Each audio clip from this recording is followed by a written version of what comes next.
wabarakatuh. Bertemu kembali dengan saya Nita Ujana, CGP Angkatan 10 dari SD 6 Parangi, Kabupaten Sijunjung, Provinsi Sumatera Barat. Kali ini saya ditemani oleh Ibu Mas Ria. Dari beliau ini adalah kepala sekolah dari SDN 3 Parangi.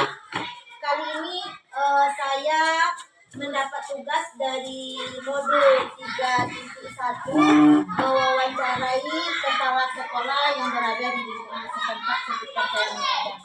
Assalamualaikum warahmatullahi wabarakatuh, Ibu. Waalaikumsalam warahmatullahi wabarakatuh. Apa kabar nih, Bu, pagi ini? Alhamdulillah sehat. Alhamdulillah ya, Bu.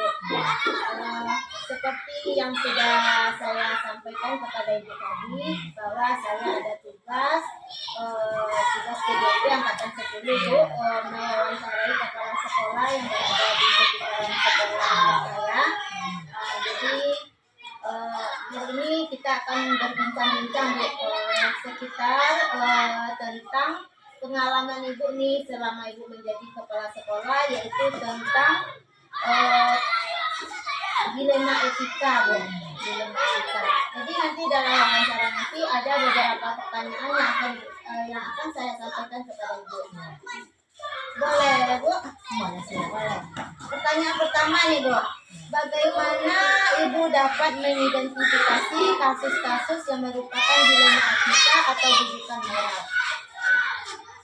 Dari kasus yang ada selama saya menjadi sekolah dapat dibedakan menjadi dua kasus. Yang pertama yaitu dilema etika. Etika ini termasuk berdasarkan antara benar melawan benar.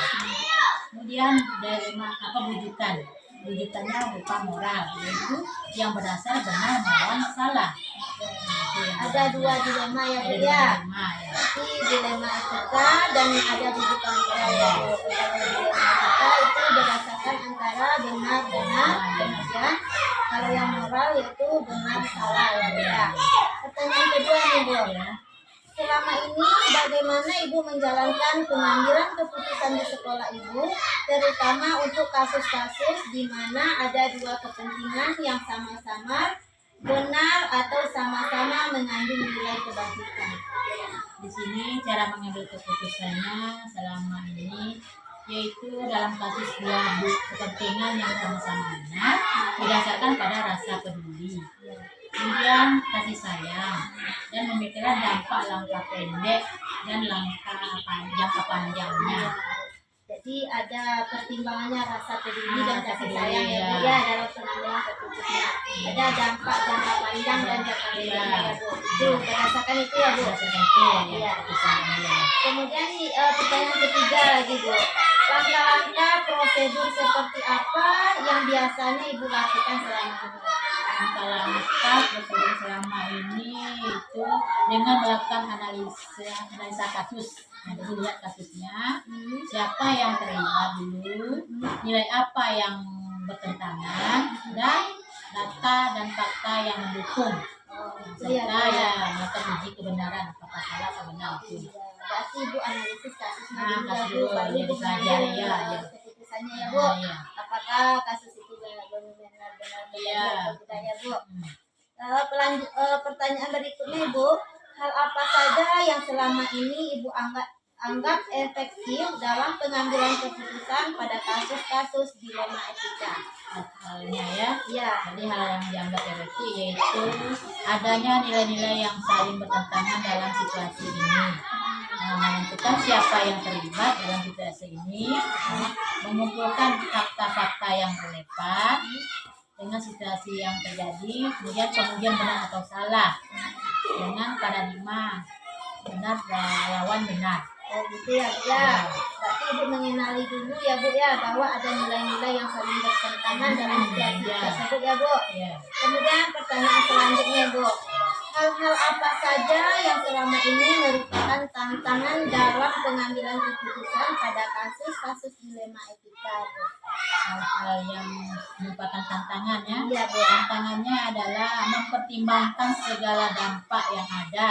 Nah, berpikir dengan matang dan jangan menuruti emosi. Jangan terpengaruh oleh arahan orang lain dan menentukan tentang nilai-nilai kebenarannya. Oh, begitu ya, Bu, ya.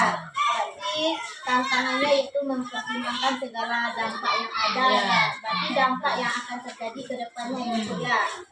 Baik, Bu, pertanyaan berikutnya. Apakah Ibu memiliki sebuah tata cara atau jadwal tertentu dalam sebuah penyelesaian kasus dilema etika? Apakah Ibu langsung menyelesaikan di tempat atau memiliki sebuah jadwal untuk menyelesaikannya? Bentuk atau prosedur seperti apa yang Ibu jalankan? Jadwal ya. Ya, apakah Ada ada kasus jadwalnya? dilema etika yang bersifat ringan, biasanya langsung diselesaikan. Kalau yang dilema ringan, langsung diselesaikan saat itu juga. Namun pada masalah yang lebih besar, dibuat jadwal tertentu untuk menyelesaikannya sesuai dengan prosedur. Oh, gitu ya, Bu. Kalau ringan masalahnya berarti Langsung, langsung ya, ya. Bu, ya. Kalau masalahnya agak berat berarti ya dijadwalkan dulu ya, Bu, ya. Baik, pertanyaan berikutnya, Bu. Apakah seorang atau faktor apa yang selama ini mempermudah atau membantu Ibu dalam pengambilan keputusan dalam kasus-kasus dilema etika? Yang disebutnya itu faktor-faktor selama ini, yaitu adanya seorang CGP, itu calon guru penggerak yang berperan aktif di sekolah, yang memberikan wawasan dan pengetahuan baru sehubungan dengan prosedur pengambilan keputusan dalam menghadapi dilema etika tadi. Jadi dibantu dengan CGP. Iya, berarti Ibu dibantu oleh CGP yang Iya, ada di sekolah saya ya, yang di Bu. sekolah ya. Sangat terbantu Ibu dengan CGP. Sangat terbantu sekali. Jadi kami sarankan guru yang lulus CGP terus ikuti ya, karena itu banyak manfaatnya. Ya. Pertanyaan berikutnya, Bu. Dari semua hal yang telah disampaikan, pembelajaran apa yang dapat Ibu petik dari pengalaman Ibu mengambil keputusan dilema etika? Pelajaran yang dapat dipetik yaitu mempertimbangkan paradigma dan proses berpikir dalam dilema etika yang selanjutnya dilakukan pengujian menggunakan langkah-langkah sistematis sesuai pandangan Ki Hajar Dewantara, yaitu murid akan merasakan kebahagiaan setinggi-tingginya setelah melaksanakan proses pembelajaran atau saat ini kita menyebutnya sebagai merdeka belajar. Begitu ya, Bu, ya. Pengambilan keputusan dilakukan dengan mempertimbangkan paradigma berpikir ya, Bu. Ya, Berfokus kepada pemikiran Ki Hajar Dewantara ya, Bu, ya.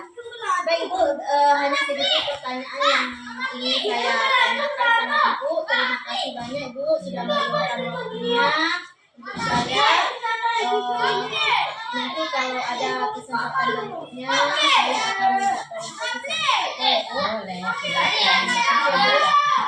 Assalamualaikum warahmatullahi wabarakatuh. Waalaikumsalam warahmatullahi wabarakatuh.